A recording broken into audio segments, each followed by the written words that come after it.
Ukraine MBBS സ്റ്റോപ്പായതിനു ശേഷം കുട്ടികൾക്ക് ഏറ്റവും കുറഞ്ഞ ചെലവിൽ MBBS പഠിക്കാൻ പറ്റുന്ന ഇന്ത്യയോട് അടുത്ത് കിടക്കുന്ന ഒരു രാജ്യമാണ് ഉസ്ബെക്കിസ്ഥാൻ. ഉസ്ബെക്കിസ്ഥാനിലുള്ള ബുഖാറ യൂണിവേഴ്സിറ്റിനെ കുറിച്ചുള്ള ഒരു വീഡിയോ നമ്മൾ യൂട്യൂബിൽ നമ്മുടെ ചാനലിൽ ഇട്ടിരുന്നു. അപ്പൊ അതിനുശേഷം നമുക്ക് ഒരുപാട് വന്നൊരു കമന്റ് ആണ് തഷ്കന്ത് യൂണിവേഴ്സിറ്റിനെ കുറിച്ചുള്ള ഒരു വീഡിയോ ചെയ്യും. അപ്പൊ കമ്പാരിറ്റീവ്ലി നല്ല ക്ലിനിക്കൽസ് കിട്ടുന്ന കുറഞ്ഞ ഫീസുള്ള ഒരു രാജ്യമാണ് ഉസ്ബെക്കിസ്ഥാൻ. അത് മാത്രമല്ല ഇന്ത്യയോട് അടുത്ത് കിടക്കുന്നതുകൊണ്ട് തന്നെ മുംബൈ നോർത്ത് ഇന്ത്യൻസ് ഒക്കെ ഒരുപാട് ആളുകൾ ഉസ്ബെക്കിസ്ഥാനിൽ പോയിട്ട് MBBS പഠിക്കുന്നുണ്ടായി. ഉക്രൈൻ റഷ്യ ഇഷ്യൂ ഉണ്ടായതിനു ശേഷമാണ് കൂടുതൽ മലയാളികൾ ഉസ്ബെക്കിസ്ഥാനിലേക്ക് പോകാൻ തുടങ്ങിയത്. അപ്പൊ നമുക്ക് ഇന്നത്തെ ഈ ഒരു വീഡിയോ ഉസ്ബെക്കിസ്ഥാനിലുള്ള ഏറ്റവും കുറഞ്ഞ ഫീസുള്ള one of the best university ആയിട്ടുള്ള തഷ്കന്ത് യൂണിവേഴ്സിറ്റിയെ കുറിച്ചിട്ട് പറയാം. അത് മാത്രമല്ല ഈ ഒരു വീഡിയോന്റെ അവസാനം നമ്മുടെ തഷ്കന്ത് യൂണിവേഴ്സിറ്റിയിൽ പഠിക്കുന്ന മലയാളി സ്റ്റുഡന്റ് ആയിട്ടുള്ള ഹിമയെ കോളിൽ വിളിച്ചുകൊണ്ട് ഹിമയോട് യൂണിവേഴ്സിറ്റിയെ കുറിച്ചുള്ള കാര്യങ്ങൾ ഡീറ്റെയിൽഡ് ആയിട്ട് ചോദിക്കുന്നുണ്ട്.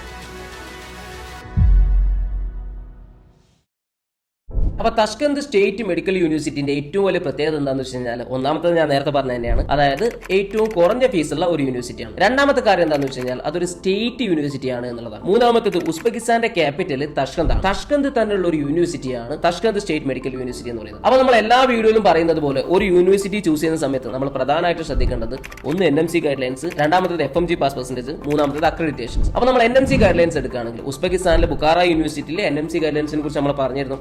എന്നാലും ഒന്നുകൂടെ പറയാം. പ്രധാനപ്പെട്ട ഒന്നാമത്തെ NMCയുടെ ഗൈഡ് ലൈൻ എന്താണെന്ന് വെച്ച് കഴിഞ്ഞാൽ നമ്മൾ പഠിക്കുന്ന കോഴ്സ് 54 മന്ത്സ് ആയിരിക്കണം, പ്ലസ് 1 ഇയർ ഇന്റേൺഷിപ്പ് നമ്മൾ പഠിക്കുന്ന രാജ്യത്ത് പഠിക്കുന്ന യൂണിവേഴ്സിറ്റിന്റെ അണ്ടറിൽ ചെയ്യണമെന്നുള്ളതാണ്. ഉസ്ബെക്കിസ്ഥാനിൽ 5 വർഷത്തെ കോഴ്സും പ്ലസ് 1 ഇയർ ഇന്റേൺഷിപ്പ് ആണ്. അതായത് ഒന്നാമത്തെ NMCയുടെ നോം ഉസ്ബെക്കിസ്ഥാൻ ഫോളോ ചെയ്യുന്നുണ്ട് എന്നുള്ളതാണ്. രണ്ടാമത്തെ കാര്യം നമ്മുടെ എൻഡർ കോഴ്സും ഇംഗ്ലീഷിലായിരിക്കണം എന്നുള്ളതാണ്. ഉസ്ബെക്കിസ്ഥാനിൽ എൻഡർ കോഴ്സ് നമ്മൾ ഇംഗ്ലീഷിൽ തന്നെയാണ് പഠിക്കുന്നത്. പിന്നെ ആറാമത്തെ വർഷം നമ്മൾ ക്ലിനിക്കൽസിന്റെ സമയത്ത് രോഗികളായിട്ടൊക്കെ ഇന്ററാക്ട് ചെയ്യുന്ന സമയത്ത് അവരുടെ നേറ്റീവ് ലാംഗ്വേജ് നമ്മൾ പഠിക്കേണ്ടി വരും. പക്ഷേ നമ്മുടെ കോഴ്സിന്റെ ഫസ്റ്റ് ഇയറിലും സെക്കൻഡ് ഇയറിലൊക്കെ നമുക്ക് ഉസ്ബേക്ക് പഠിക്കാനുള്ളതുകൊണ്ട് തന്നെ നമുക്ക് അതൊരു വലിയ ബുദ്ധിമുട്ടായിരിക്കും. ഈ മൂന്നാമത്തെ NMCയുടെ ഗൈഡ് ലൈൻ എന്താണെന്ന് വെച്ച് കഴിഞ്ഞാൽ നമ്മൾ പഠിക്കാൻ ഉദ്ദേശിച്ച യൂണിവേഴ്സിറ്റി WHO ലിസ്റ്റിൽ ഉണ്ടായിരിക്കണം എന്നുള്ളതാണ്. ഇത് ചെക്ക് ചെയ്യാൻ വേണ്ടിയിട്ട് നമുക്ക് www.doms.org എന്ന് പറഞ്ഞ വെബ്സൈറ്റിൽ കയറി കഴിഞ്ഞാൽ അവിടെ ഉസ്ബെക്കിസ്ഥാൻ ചൂസ് ചെയ്ത് കഴിഞ്ഞാൽ ആ ഉസ്ബെക്കിസ്ഥാനിൽ WHO ലിസ്റ്റിലുള്ള യൂണിവേഴ്സിറ്റീസ് ഒക്കെ നമുക്ക് കാണാൻ പറ്റും. അതിൽ നിങ്ങൾക്ക് തഷ്കന്ത് യൂണിവേഴ്സിറ്റി കാണാൻ പറ്റും. ഇനി നാലാമത്തെ കാര്യം എന്താണെന്ന് വെച്ച് കഴിഞ്ഞാൽ ഒരു രാജ്യത്ത് നമ്മൾ MBBS പഠിക്കുകയാണെങ്കിൽ ഒന്നെങ്കിൽ ആ രാജ്യത്ത് മെഡിക്കൽ ഡോക്ടറായിട്ട് വർക്ക് ചെയ്യാനുള്ള രജിസ്ട്രേഷനോ അല്ലെങ്കിൽ ലൈസൻസോ നമുക്ക് കിട്ടണം എന്നുള്ളതാണ്. അപ്പോൾ ഉസ്ബെക്കിസ്ഥാനിൽ പഠിച്ചു കഴിഞ്ഞാൽ ഉസ്ബെക്കിസ്ഥാനിൽ ഒരു ഡോക്ടറായിട്ട് വർക്ക് ചെയ്യാനുള്ള രജിസ്ട്രേഷൻ നമുക്ക് കിട്ടും എന്നുള്ളത് ഇന്ത്യൻ എംബസി ഓഫ് തഷ്കന്തിൽ ഇന്ത്യൻ എംബസി എസ്റ്റാബ്ലിഷ് ചെയ്തിട്ടുണ്ട്. അതായത് ഉസ്ബെക്കിസ്ഥാനിലെ തഷ്കന്ത് യൂണിവേഴ്സിറ്റിയിൽ പഠിച്ചു കഴിഞ്ഞാൽ തിരിച്ചു വന്ന് നെക്സ്റ്റ് എക്സാം എഴുതിയിട്ട് ഇന്ത്യയിൽ വർക്ക് ചെയ്യാൻ നമുക്ക് ബുദ്ധിമുട്ടൊന്നുമില്ല. ഇനി നമ്മൾ ഒരു യൂണിവേഴ്സിറ്റി ചൂസ് ചെയ്യുമ്പോൾ രണ്ടാമത് ശ്രദ്ധിക്കേണ്ടത് ഈ യൂണിവേഴ്സിറ്റിയിൽ നിന്ന് പഠിച്ചിറങ്ങിയ എത്ര കുട്ടികൾ ഇന്ത്യയിലേക്ക് തിരിച്ചു വന്ന് FMG എക്സാം എഴുതിയിട്ടുണ്ട്,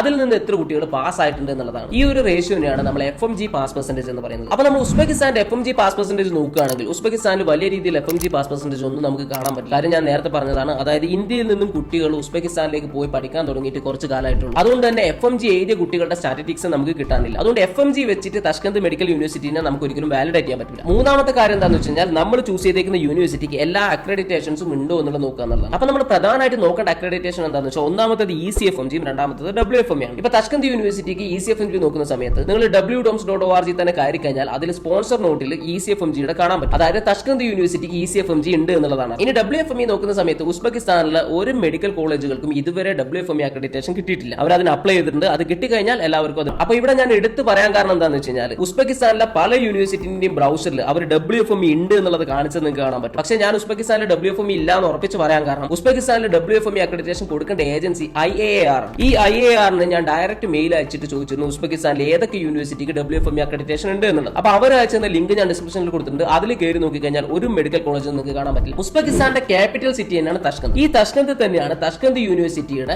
മെയിൻ അക്കാഡമി വരുന്നത്. ബാക്കി 2 ക്യാമ്പസുകളിൽ ഒന്ന് അർഗഞ്ചിലും രണ്ടാമത്തെ ടെർമസിലുമാണ്. ഈ 3 യൂണിവേഴ്സിറ്റിയിലും 3 ഫീസാണ് കേട്ടോ, ഒരേ ഫീസ് അല്ല. തഷ്കന്ത് യൂണിവേഴ്സിറ്റിക്ക് യൂണിവേഴ്സിറ്റി തന്നെ ഹോസ്റ്റൽ പ്രൊവൈഡ് ചെയ്യുന്നുണ്ട്. യൂണിവേഴ്സിറ്റിയുടെ കോമ്പൗണ്ട് ഉള്ളിൽ തന്നെയാണ് ഹോസ്റ്റൽ ഉള്ളത്. പക്ഷേ മെസ്സ് ഏജൻസികളാണ് പ്രൊവൈഡ് ചെയ്യുന്നത്. യൂണിവേഴ്സിറ്റിന്റെ അടുത്ത് തന്നെ നമുക്ക് ആവശ്യമുള്ള സാധനങ്ങൾ വാങ്ങാനുള്ള സൂപ്പർ മാർക്കറ്റും ഷോപ്പിംഗ് മാളും എല്ലാം അവൈലബിൾ ആണ്. കേരളത്തിൽ നിന്ന് ഉസ്ബെക്കിസ്ഥാനിലേക്ക് പോകുന്ന സമയത്ത് കുട്ടികൾ സാധാരണ ചെയ്യാറുള്ളത് ഇവിടുന്ന് ഷാർജയിലേക്കോ അബുദാബിയിലേക്കോ പോയിട്ട് അവിടുന്ന് തഷ്കന്തിലേക്ക് പോവാണ് ചെയ്യാറുള്ളത്. തഷ്കന്ത് എയർപോർട്ടിൽ നിന്ന് തഷ്കന്ത് മെയിൻ യൂണിവേഴ്സിറ്റിയിലേക്ക് ഒരു 1 അവർ ട്രാവൽ മാത്രമേ ഉള്ളൂ. ഇനി നമുക്ക് പറയാനുള്ളത് തഷ്കന്ത് മെഡിക്കൽ അക്കാഡമിയുടെ എഡ്യൂക്കേഷനെ കുറിച്ചാണ്. സാധാരണ എല്ലാ യൂണിവേഴ്സിറ്റിയും പോലെയാണ് ഒരു ഇയറിൽ 2 സെമസ്റ്റർ ഉണ്ടാവുക. സെമസ്റ്ററിൽ സെമസ്റ്റർ എക്സാം ഉണ്ടാവും. ഇവിടെ ഡെയിലി അസസ്മെന്റ് ഉണ്ടാവും. അതായത് ഒരു സബ്ജക്ട് എന്ന് പറയുന്നത് 2.5 മണിക്കൂറായിരിക്കും ക്ലാസ് ഉണ്ടാവുക. അപ്പോൾ ഓരോ ക്ലാസ്സിലും വൈവ ആയിട്ടോ റിട്ടേൺ ടെസ്റ്റ് ആയിട്ടോ MCQ ആയിട്ടൊക്കെ ക്വസ്റ്റ്യൻസ് ചോദിക്കും. ഈ ക്വസ്റ്റ്യൻസ് 5 മാർക്കിലാണ് ഉണ്ടാവുക. ഈ 5 മാർക്കിൽ 3 മാർക്ക് കിട്ടുകയാണെങ്കിലാണ് നമ്മൾ ആ ടോപ്പിക്ക് പാസ് ആവുക, അല്ലെങ്കിൽ ആ ടോപ്പിക്ക് ഫെയിൽ ആയിരിക്കും. അപ്പോൾ നമ്മൾ എല്ലാ ദിവസവും 5ൽ 3 മാർക്ക് വാങ്ങണം. അതുപോലെ തന്നെ ഒരു സബ്ജക്റ്റിന്റെ അവസാനം മൊഡ്യൂൾ കോംപ്ലക്സ് എന്ന് പറഞ്ഞ ഒരു എക്സാം ഉണ്ടാവും. അതായത് ഇപ്പോൾ നമുക്ക് അനാട്ടമി എടുക്കാം. ഇപ്പൊ അനാട്ടമിക്ക് 15 ക്ലാസ് ആണുള്ളതെന്ന് വരിക്കാം. 15 ക്ലാസ് കഴിഞ്ഞിട്ട് 16ാമത്തെ ക്ലാസ് നമുക്ക് എക്സാം ആയിരിക്കും. ഈ 16ാമത്തെ ക്ലാസ്സിലെ എക്സാം നമുക്ക് അറ്റൻഡ് ചെയ്യണമെങ്കിൽ കഴിഞ്ഞ 15 ക്ലാസ്സിലും 5-ൽ 3 മാർക്ക് നമുക്ക് കിട്ടണം. ഇൻ കേസ് നമ്മൾ ഈ ഡെയിലി അസസ്മെന്റിൽ 3 മാർക്കിന് പകരം 2 മാർക്കോ 1 മാർക്കോ ഒക്കെ കിട്ടുകയാണെങ്കിൽ നമ്മൾ ടീച്ചർമാരെ കോൺടാക്ട് ചെയ്ത് അവരുടെ ഒഴിവ് സമയം നോക്കിയിട്ട് ഈ ടോപ്പിക്കുകൾ ക്ലിയർ ചെയ്യേണ്ടി വരും. അതുപോലെ തന്നെ മൊഡ്യൂൾ കോംപ്ലക്സ് എക്സാം ഉണ്ടല്ലോ, ഞാൻ പറഞ്ഞല്ലോ ഈ 15 ക്ലാസ് കഴിഞ്ഞിട്ട് 16ാമത്തെ ക്ലാസ് മൊഡ്യൂൾ കോംപ്ലക്സ് എക്സാം എന്നുള്ളത്. ഈ മൊഡ്യൂൾ കോംപ്ലക്സ് എന്ന് പറയുന്നത് 25-30 ഉള്ള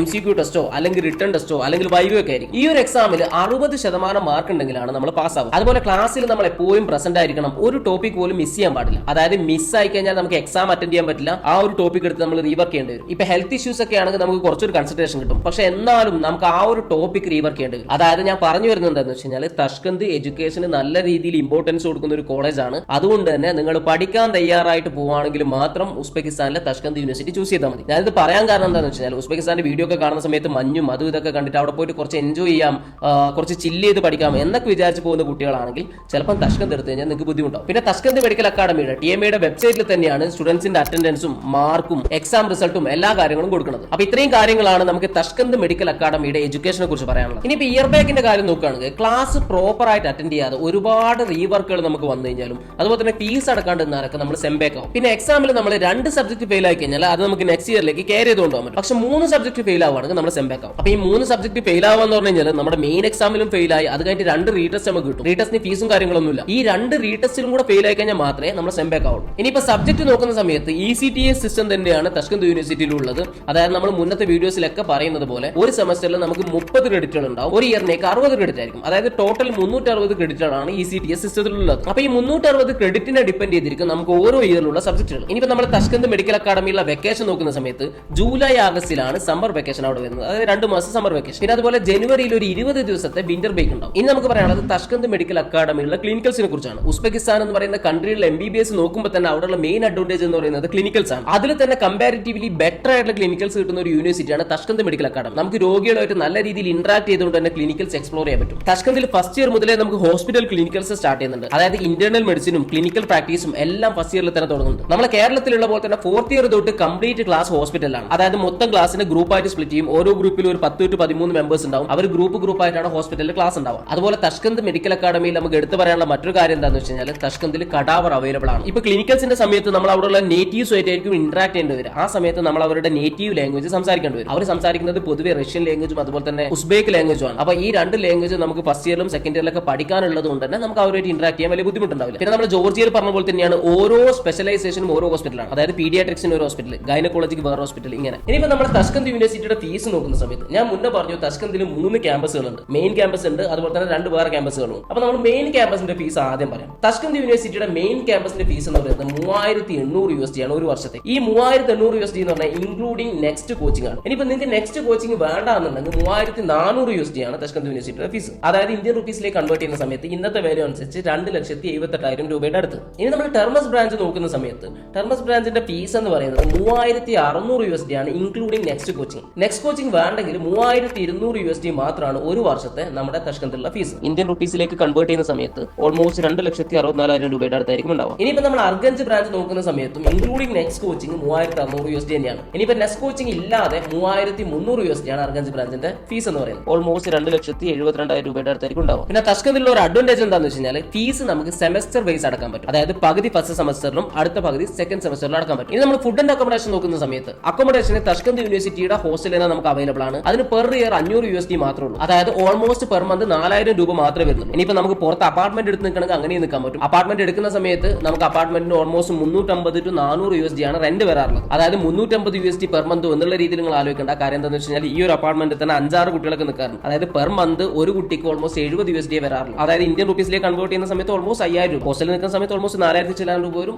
അപ്പാർട്ട്മെന്റ് നിൽക്കുന്ന സമയത്ത് ഓൾമോസ്റ്റ് ഒരു 5000 ചില്ലാൻ രൂപ വരും. ഇനിയിപ്പോൾ ഫുഡിന് നമുക്ക് മെസ് അവൈലബിൾ ആണ്. മെസ്സിന് ഓൾമോസ്റ്റ് പെർ മന്ത് $120 ആണ് ഉണ്ടാവാറ്. അതായത് ഇന്നത്തെ കൺവേർഷൻ വെച്ചിട്ട് ഇന്ത്യൻ റുപ്പീസിലേക്ക് നോക്കുന്ന സമയത്ത് 9820 രൂപ. അതുപോലെ തന്നെ എല്ലാവരും മെസ് എടുക്കാറൊന്നുമില്ല. ചില കുട്ടികളൊക്കെ സെൽഫ് കുക്ക് ചെയ്യാറാണ്. സെൽഫ് കുക്ക് ചെയ്യാനുള്ള ഓപ്ഷൻ ഉണ്ട്. നിങ്ങൾക്ക് കുക്ക് ചെയ്യാൻ അറിയാമെന്നുണ്ടെങ്കിൽ, നിങ്ങൾക്ക് സമയം കിട്ടുമെന്നുണ്ടെങ്കിൽ സെൽഫ് കുക്ക് ചെയ്യാം. ഇനിയിപ്പോൾ നമ്മൾ ഉസ്ബെക്കിസ്ഥാനിലെ തഷ്കന്ത് സിറ്റിയിലുള്ള ട്രാൻസ്പോർട്ടേഷൻ നോക്കുന്ന സമയത്ത് നമുക്ക് ബസ് അവൈലബിൾ ആണ്. അതുപോലെ തന്നെ മെട്രോ അവൈലബിൾ ആണ്. സാധാരണ കുട്ടികൾ എല്ലാവരും പബ്ലിക് ട്രാൻസ്പോർട്ട് തന്നെയാണ് ഉപയോഗിക്കാറുള്ളത്. അതുപോലെ തന്നെ മെട്രോയിലും ബസ്സിലൊക്കെ പോകാൻ വേണ്ടിയിട്ട് നമുക്ക് സ്റ്റുഡന്റ് കാർഡ് അവൈലബിൾ ആണ്. ഈ സ്റ്റുഡന്റ് കാർഡ് യൂണിവേഴ്സിറ്റിയിൽ നിന്ന് തന്നെ നമുക്ക് കിട്ടും. ഈ സ്റ്റുഡന്റ് കാർഡ് നമ്മുടെ കയ്യിലുണ്ട് എന്നുണ്ടെങ്കിൽ നമ്മുടെ കേരളത്തിലെ പോലെ തന്നെയാണ്. അതായത് ബസ് കയറി കഴിഞ്ഞാൽ കൺസെഷൻ നമുക്ക് കിട്ടും. അതായത് യൂണിവേഴ്സിറ്റിയിലേക്ക് പോകുകയാണെങ്കിൽ ബസ്സിന് നമ്മൾ പൈസ ഒന്നും കൊടുക്കണം. അതല്ല നമ്മൾ മറ്റെവിടെയെങ്കിലും പോകുകയാണെങ്കിൽ 10 രൂപയാണ് ബസ്സിന്റെ അല്ലെങ്കിൽ മെട്രോന്റെ കോസ്റ്റ് എന്ന് പറയുന്നത്. അപ്പോൾ ഈ 10 രൂപ കൊടുത്ത് കയറി കഴിഞ്ഞാൽ നമ്മുടെ നാട്ടിലുള്ള പോലെ ഒരു സ്റ്റോപ്പ് മുതൽ അടുത്ത സ്റ്റോപ്പ് വരെ ഒന്നുമല്ല, നമ്മൾ കയറി കഴിഞ്ഞാൽ നമുക്ക് ഇറങ്ങുന്നവരെ ട്രാവൽ ചെയ്യാൻ പറ്റും. അതായത് ഞാൻ പറഞ്ഞു വരുന്നത് എന്താണെന്ന് വെച്ച് കഴിഞ്ഞാൽ ട്രാൻസ്പോർട്ടേഷൻ ഒക്കെ ഇന്ത്യനെ കമ്പയർ ചെയ്യുന്ന സമയത്ത് ഉസ്ബെക്കിസ്ഥാനിൽ വളരെ ചീപ്പാണ്. ഇനി നമുക്ക് പറയാനുള്ളത് ഉസ്ബെക്കിസ്ഥാനിൽ MBBS പഠിക്കാൻ പോയി കഴിഞ്ഞാൽ പാർട്ട് ടൈം ജോബ് ചെയ്യാൻ പറ്റുമോ എന്നുള്ളതാണ്. നിങ്ങൾ മനസ്സിലാക്കേണ്ട ഒരു കാര്യം, പഠിക്കാൻ പോകുന്ന കോഴ്സ് MBBS ആയതുകൊണ്ട് തന്നെ നിങ്ങൾക്ക് ഒരു തരത്തിലുള്ള പാർട്ട് ടൈം ചെയ്യാനുള്ള സമയം കിട്ടില്ല. അത് മാത്രമല്ല ഉസ്ബെക്കിസ്ഥാൻ എന്ന് പറയുന്നത് വളരെ ഡെവലപ്ഡ് ആയിട്ടുള്ള ഒരു കൺട്രി ഒന്നല്ല,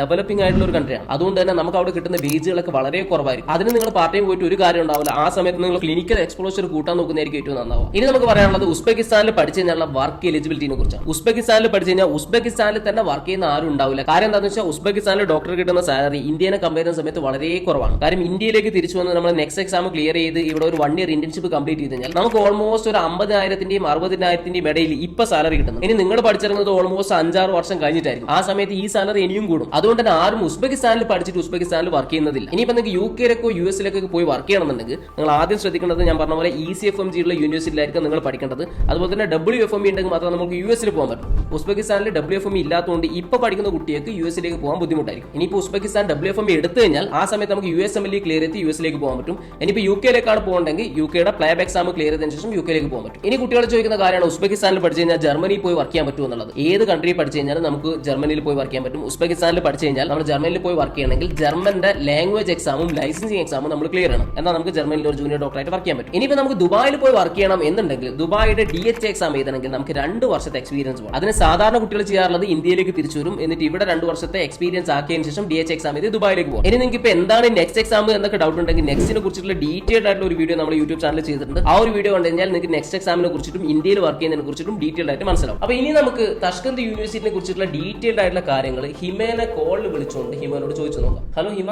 ഇപ്പൊ ഫ്രീ ആണോ? ഫ്രീ ആണ്. ഹിമ, പിന്നെ നിങ്ങൾക്ക് തഷ്കന്തിൽ സാധാരണ കോളേജിന്റെ ടൈമിംഗ് കാര്യങ്ങളൊക്കെ എങ്ങനെയാ വരാറ്? നമ്മുടെ നാട്ടിലുള്ള പോലെ രാവിലെ തുടങ്ങിയിട്ട് വൈകുന്നേരം വരെ ക്ലാസ് ഉണ്ടാവുക എന്നുള്ള രീതിയിലാണോ? ആക്ച്വലി ക്ലാസിന്റെ യൂഷ്വലി കോളേജ് ടൈം എന്ന് പറയുന്നത് രാവിലെ 8:30 ടു വൈകുന്നേരം 5 o'clock വരെയാണ്. പക്ഷേ ഇപ്പം ഓരോ ഗ്രൂപ്പുകൾക്ക് അനുസരിച്ച് ഇപ്പം ഒരു ഗ്രൂപ്പിൽ 15 മെമ്പേഴ്സ് ആയിരിക്കും ഉണ്ടാവുക. അപ്പോൾ ഓരോ ഗ്രൂപ്പിനനുസരിച്ച് നമുക്ക് ഷെഡ്യൂൾഡ് ക്ലാസ്സുകൾ ഡിഫറെന്റ് ടൈമിലായിരിക്കും. ഫോർ എക്സാമ്പിൾ ഇപ്പോൾ ചില ദിവസങ്ങളിൽ നമുക്ക് രാവിലെ ആയിരിക്കും ക്ലാസ്, ചില ദിവസങ്ങളിൽ രാവിലെ ഉണ്ടാവില്ല, ഉച്ചയ്ക്കായിരിക്കും, ഉച്ചയ്ക്ക് ശേഷമായിരിക്കും ക്ലാസ്. അങ്ങനെ it depends on each schedule, അത്രേ ഉള്ളൂ. അല്ലാണ്ട് ഇങ്ങനെ ഒരു റെഗുലർ ടൈമിംഗ് ഒന്നുമില്ല. കോളേജ് ടൈം രാവിലെ 8:30 ടു ഈവനിങ് 5 വരെ ആയിരിക്കും. ഓക്കെ, അതുപോലെ നമുക്ക് ക്ലാസ്സിൽ മലയാളി കുട്ടികൾ മാത്രമാണോ ഉള്ളത്, അല്ലെങ്കിൽ ഇന്റർനാഷണൽ സ്റ്റുഡൻസും മലയാളികളും മിക്സ് ആണോ, അല്ലെങ്കിൽ ഇന്ത്യക്കാർ തന്നെയാണോ ഉള്ളത്? എങ്ങനെയാണ് ക്ലാസ്സിലുള്ള കുട്ടികളുടെ ഒരു സ്ട്രക്ചർ? എന്റെ കാര്യം പറയുകയാണെന്നുണ്ടെങ്കിൽ എന്റെ ക്ലാസ്സിൽ മലയാളീസ് മാത്രമേ ഉള്ളൂ. ഞങ്ങൾ 15 ആൾക്കാരും മലയാളീസ് ആണ്. അപ്പൊ നമ്മൾക്ക് ഇപ്പം ഉസ്ബെക്കിസ്ഥാനിലേക്ക് വരുമ്പോഴത്തേക്ക് അത് ചൂസ് ചെയ്യാം. നമ്മളുടെ കൂടെയുള്ള ഫ്രണ്ട്സ് അല്ലെങ്കിൽ ക്ലാസ്മേറ്റ്സ് ഏത് ലാംഗ്വേജ് ഉണ്ടാവണം എന്നുള്ളത്. ലൈക്ക് നമ്മൾ നാട്ടിൽ നിന്ന് ഒരു ഗ്രൂപ്പ് ആയിട്ടായിരിക്കും പോവുക. ഇപ്പൊ ഫ്രണ്ട്സിനൊക്കെ ഉണ്ടാക്കിയിട്ടാണ് പോകുന്നതെന്നുണ്ടെങ്കിൽ നമ്മൾ അത് അവരോട് റിക്വസ്റ്റ് ചെയ്ത് കഴിഞ്ഞാൽ നമുക്ക് എല്ലാവർക്കും ഒറ്റ ഗ്രൂപ്പിലാക്കി നമ്മളെ ആക്കി തരും അവര്. അപ്പം എന്റെ ക്ലാസ്സിൽ എല്ലാവരും മലയാളീസ് ആണ്. മിക്സ്ഡ് ആയിട്ടുള്ള ഗ്രൂപ്പുകളും ഉണ്ട്. അതായത് നോർത്ത് ഇന്ത്യൻസും മലയാളീസും ആയിട്ടുള്ളവരുണ്ട്, തമിലിയൻസും മലയാളീസ് ആയിട്ടുള്ളവരുണ്ട്, അങ്ങനെ ഡിഫറെന്റ് ആയിട്ടുള്ളവരുണ്ട്. ഇപ്പൊ എന്റെ ഗ്രൂപ്പ് മലയാളീസ് ഉള്ള മാത്രമേ ഉള്ളൂ. പിന്നെ നിങ്ങൾ ഈ ഹോസ്റ്റൽ എവിടെയുള്ള? ഹോസ്റ്റലിൽ നിന്ന് കോളേജിലേക്ക് ഒരുപാട് ദൂരം ഉണ്ടോ? ഹോസ്റ്റലിൽ നിന്ന് കോളേജിലേക്ക് ഏകദേശം ഒരു 5 to 10 minutes നമുക്ക് വാക്കിംഗ് ഡിസ്റ്റൻസേ ഉള്ളൂ ആക്ച്വലി. പിന്നെ ക്ലിനിക്സ് മാത്രമേ ഉള്ളൂ ഇത്തിരി നടക്കാനായിട്ടുള്ളത്. അത് നമുക്ക് വീക്ക്ലി വൺസ് മാത്രമേ ഉള്ളൂ ക്ലിനിക്കൽ എക്സ്പോഷർ ഉണ്ടാവുക. ആ സമയത്ത് നമ്മൾ ഒന്നെങ്കിൽ ബസ്സിൽ പോവാം, അല്ലെങ്കിൽ നമുക്ക് ബൈ വാക്ക് നമുക്ക് പോവാം. അത് ഏകദേശം ഒരു 15 മിനിറ്റോളം വാക്കിംഗ് ഡിസ്റ്റൻസ് ഉണ്ട് ക്ലിനിക്സിലേക്ക്. പിന്നെ അതുപോലെ ഹോസ്പിറ്റലൊക്കെ എങ്ങനെയാണ്? ഓരോന്നും ഓരോ ഡിപ്പാർട്ട്മെന്റ്, ഓരോ സ്പെഷ്യലൈസേഷൻ ഓരോ ഹോസ്പിറ്റലാണോ, അല്ലെങ്കിൽ നമ്മളിപ്പോ നമ്മുടെ നാട്ടിലൊക്കെ ഉള്ള പോലെ എല്ലാത്തിനും കൂടി ഒരു ഹോസ്പിറ്റലായിട്ടാണോ? ഹോസ്പിറ്റലിൽ ഓരോ ഡിപ്പാർട്ട്മെന്റ്സ് ആണ്. ലൈക്ക് നമ്മുടെ നാട്ടിലത്തെ മെഡിക്കൽ കോളേജ് പോലെയാണ് ഇവിടുത്തെ ഹോസ്പിറ്റൽ ഉണ്ടാവുക. ലൈക്ക് എല്ലാ ഡിപ്പാർട്ട്മെന്റ്സ് ഉണ്ടാവും. അതുകൊണ്ട് തന്നെ നമുക്ക് ഒരുപാട് ക്ലിനിക്കൽ എക്സ്പോഷർ. ഇപ്പൊ ഞാനൊക്കെ ഷിഫ്റ്റ് ഡ്യൂട്ടീസ് എടുക്കുന്നുണ്ടായിരുന്നു. ഞാൻ പീഡിയാട്രിക് ഡിപ്പാർട്ട്മെന്റിൽ വർക്ക് ചെയ്തിട്ടുണ്ട്. ഐ മീൻ ഡ്യൂട്ടി നോക്കിയിട്ടുണ്ട്. 1-2 പ്രാവശ്യം ഡ്യൂട്ടി കിട്ടിയിട്ടുണ്ട്. നൈറ്റ് ഡ്യൂട്ടി ആയിട്ട് കിട്ടിയിട്ടുണ്ട്. പിന്നെ തെറാപ്യൂട്ടിക്സിൽ കിട്ടിയിട്ടുണ്ട്. ജനറൽ സർജറിയിലൊക്കെ കിട്ടിയിട്ടുണ്ട്. അത് കാരണം നമുക്ക് ക്ലിനിക്കൽ എക്സ്പോഷർ നന്നായിട്ടുണ്ട്. അപ്പോൾ ഓരോ ഡിപ്പാർട്ട്മെന്റ് വൈസ് ആയിരിക്കും നമ്മളുടെ ഹോസ്പിറ്റൽസ് ഉണ്ടാവുക. പിന്നെ തഷ്കന്ത് പഠിക്കുന്ന കുട്ടികൾ സാധാരണ ഹോസ്റ്റലിലാണോ നിൽക്കാറുള്ളത്, അല്ലെങ്കിൽ പുറത്ത് അപ്പാർട്ട്മെന്റ് എടുത്തിട്ടാണോ നിൽക്കാറുള്ളത്? എങ്ങനെയാണ്? മോസ്റ്റ്ലി നമ്മള് ഹോസ്റ്റൽ തന്നെയാണ് പ്രിഫർ ചെയ്യുക. ഓൾമോസ്റ്റ് എല്ലാ കുട്ടികളും ഹോസ്റ്റൽ തന്നെ പ്രിഫർ ചെയ്യുക. പിന്നെ അപ്പാർട്ട്മെന്റ്സിൽ നിൽക്കേണ്ടവർക്ക് അപ്പാർട്ട്മെന്റ്സിൽ നിൽക്കാം. പക്ഷെ അപ്പാർട്ട്മെന്റ്സിൽ ഇപ്പം നമ്മളുടെ നിയർ ബൈ കോളേജിന്റെ നിയർ ബൈ ആയിട്ടുള്ള അപ്പാർട്ട്മെന്റ്സിലൊക്കെ മന്ത്ലി നമുക്ക് $500 ആയിരിക്കും റെന്റ് ഉണ്ടാവുക. അപ്പം അത് അഫോർഡ് ചെയ്യാനായിട്ട് പറ്റുന്നവരൊക്കെ അവര് അതായിട്ട് പോകും. പക്ഷെ മോസ്റ്റ്ലി ഒരു 95% ഇന്ത്യൻ സ്റ്റുഡൻസ് ഹോസ്റ്റൽ തന്നെ ആയിരിക്കും പ്രിഫർ ചെയ്യുക. പിന്നെ അതുപോലെ നമ്മുടെ ഉസ്ബെക്കിസ്ഥാനിലെ ക്ലൈമറ്റും കാര്യങ്ങളൊക്കെ എങ്ങനെയാണ്? കാര്യം ഇന്ത്യയിൽ നിന്ന് കേരളത്തിൽ വരുന്ന കുട്ടികളാണോ? ഒരു മോഡറേറ്റ് മോഡറേറ്റ് ക്ലൈമറ്റ് എന്ന് വരുന്ന ഒരു കുട്ടികളാണ്. അപ്പോൾ ഉസ്ബെക്കിസ്ഥാന്റെ ക്ലൈമറ്റ് ഓൾമോസ്റ്റ് ഇന്ത്യയിലെ പോലെ തന്നെയാണോ? വിന്റർ സീസണും സമ്മറും നല്ല എക്സ്ട്രീം ക്ലൈമറ്റ് ആണ്. ഉസ്ബെക്കിസ്ഥാന്റെ വേറൊരു ഡ്രോബാക്ക് എന്ന് പറയുന്നത് മറ്റുള്ള ഏഷ്യൻ കൺട്രീസിന്റെ പോലെ അങ്ങനെയല്ല. ആക്ച്വലി അത് ഭയങ്കര എക്സ്ട്രീം ആണ്. ഇപ്പോൾ തണുപ്പാണെന്നുണ്ടെങ്കിലും ചൂടാണെന്നുണ്ടെങ്കിലും ഭയങ്കര എക്സ്ട്രീം ആണ്. അപ്പോൾ കഴിഞ്ഞ പ്രാവശ്യം തണുപ്പ് വിന്റർ സീസൺ എന്ന് പറഞ്ഞ ഏകദേശം -27 ഡിഗ്രി ഒക്കെ വരെ പോയിട്ടുണ്ടായിരുന്നു. പിന്നെ വിത്ത്സ്റ്റാൻഡ് ചെയ്യാനായിട്ട് കുഴപ്പമൊന്നുമില്ല.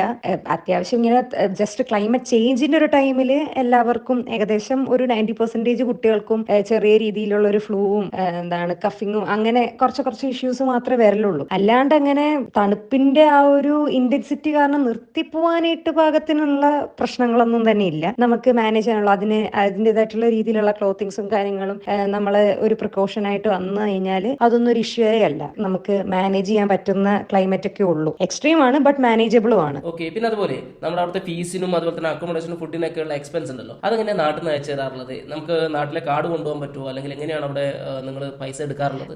യൂഷ്വലി ഇപ്പൊ എന്റെ പേരൻസ് എനിക്ക് ഗൂഗിൾ പേ ചെയ്ത് തരാണ് ചെയ്യുക. ഞാൻ എന്നിട്ട് അവിടുന്ന് നമ്മളുടെ വിസ കാർഡ് വെച്ചിട്ട് വിഡ്രോവൽ ആണ് ചെയ്യുക. അപ്പോൾ ഓരോ ബാങ്കിന്റെ അനുസരിച്ച് നമുക്ക് വിഡ്രോവലിന് എക്സ്ട്രാ ഫീസ് ഉണ്ടാവും. ഒരു 50 റുപ്പീസ് അല്ലെങ്കിൽ ഒരു 100 റുപ്പീസ് നമ്മളുടെ കാർഡിൽ നിന്ന് അല്ലാണ്ട് നമ്മൾ വിഡ്രോ ചെയ്യുന്നതിന്റെ കൂടെ ആ ഒരു എക്സ്ട്രാ പൈസയും കൂടി പോകും. അല്ലാണ്ട് അങ്ങനെ വിഡ്രോവലിന്റെ വേറെ ഇഷ്യൂസ് ഒന്നും തന്നെ ഇല്ല അവിടെ. ഓക്കെ, പിന്നെ അതുപോലെ നമുക്ക് ഈ വെക്കേഷന്റെ സമയത്തൊക്കെ ഉസ്ബെക്കിസ്ഥാനിൽ കാണാനൊക്കെ ആയിട്ടുള്ള നല്ല സ്ഥലങ്ങളും കാര്യങ്ങളൊക്കെ ഉണ്ടായിരുന്നു.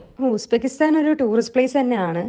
ഒരുപാട് ടൂറിസ്റ്റുകൾ വരാറുണ്ട്. അപ്പം ആക്ച്വലി നമ്മളുടെ ഇന്ത്യൻസ് ഒക്കെ വരാൻ തുടങ്ങിയിട്ട് ഏകദേശം ഒരു 2-3 വർഷമേ ആയിട്ടുള്ളൂ ഉസ്ബെക്കിസ്ഥാനിലേക്ക്. അപ്പോൾ അവർക്ക് ഇന്ത്യൻസിനെ കാണുമ്പോൾ തന്നെ ഒരു സന്തോഷമാണ്, ഒരു പ്രത്യേക സന്തോഷമാണ്. അതുകൊണ്ട് തന്നെ അവർ നന്നായിട്ട് നമ്മളെ കെയർ ചെയ്യുകയും ചെയ്യും. അവർക്ക് നമ്മളോട് ഒരു റെസ്പെക്ട് ഉണ്ട്. ബാക്കിയുള്ള അങ്ങനത്തെ ഒരു ഇതല്ല.